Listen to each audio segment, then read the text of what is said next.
Hello everyone, so welcome back. आज हम सीखने वाले हैं डेटा टाइप्स के बारे में। जावास्क्रिप्ट में डेटा टाइप्स क्या होता है। डेटा का मतलब बेसिकली क्या होता है, जो भी आप कंटेंट लिख रहे हो, राइट।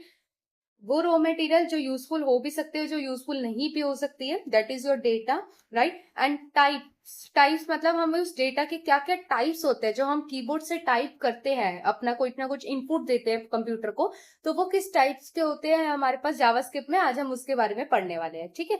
अब सबसे पहले हमारे पास क्या है, नंबर्स। नंबर्स का क्या मतलब होता है? नंबर्स का मतलब होता है सिंपल, जो आपका पॉजिटिव और नेगेटिव नंबर्स होते हैं, है ना। पॉजिटिव या नेगेटिव नंबर्स होते हैं, इनके थ्रू हम कैलकुलेशन परफॉर्म करवा सकते हैं, राइट। तो जैसे फॉर एग्जांपल, साथ के साथ एग्जांपल लेते हुए चलते हैं। कोई भी नंबर होगा, जैसे 17, 21, 5, एक्सपोनेंशियल भी आपका नंबर में ही कंसीडर होगा।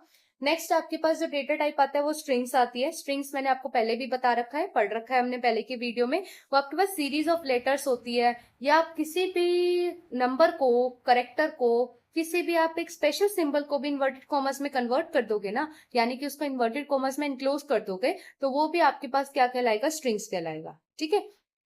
अब ये क्या होता है हमारे पास, ये आपके पास जिस तरीके से हम अपनी वैल्यू को डिस्प्ले करना चाहते हैं वो उस तरीके से भी डिस्प्ले हो जाती है। लेट्स से फॉर एग्जांपल, हम यहाँ पे एक एग्जांपल और ले लेते हैं। ये मैंने इन्वर्टेड कॉमर्स ऑन किए। इन्वर्टेड कॉमर्स को कोटेशन मार्क्स भी कहते हैं, ठीक है, तो कंफ्यूज मत होना। और इसके अंदर मैंने @ सिंबल लिख दिया। तो अगर आप डॉक्यूमेंट डॉट राइट फंक्शन के अंदर इस तरीके की स्ट्रिंग पास करते हो, तो वो आउटपुट भी आपको क्या देगा, @ देगा। इसमें डायरेक्ट कोटेशन मार्क अपलोड नहीं होते, मतलब प्रिंट नहीं होते। जो कोटेशन मार्क यानी कि इन्वर्टेड कॉमर्स के अंदर आपने लिखा होता है वो एज इट इज क्या हो जाता है, आपके पास प्रिंट हो जाता है।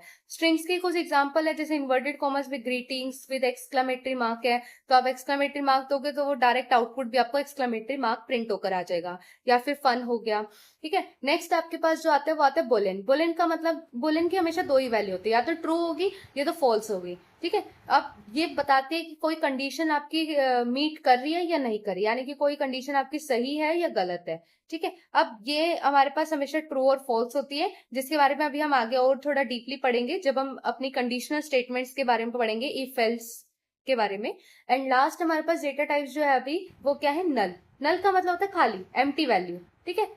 अब नल का मतलब जीरो नहीं होता, क्योंकि जीरो क्या है, एक कैलकुलेबल नंबर है, जीरो रियल नंबर है। जीरो को हम इसके अंदर डालेंगे, इस कैटेगरी के अंदर डालेंगे, but not inside the null, ठीक है। अब when null is the absence of any value. Absence of value का मतलब कोई वैल्यू ही नहीं है, वो क्या हो गया, हमारे पास नल हो गई, ठीक है। तो special keyword the null value, that is nothing. इसका मतलब क्या होगा, कुछ भी नहीं है उसकी वैल्यू।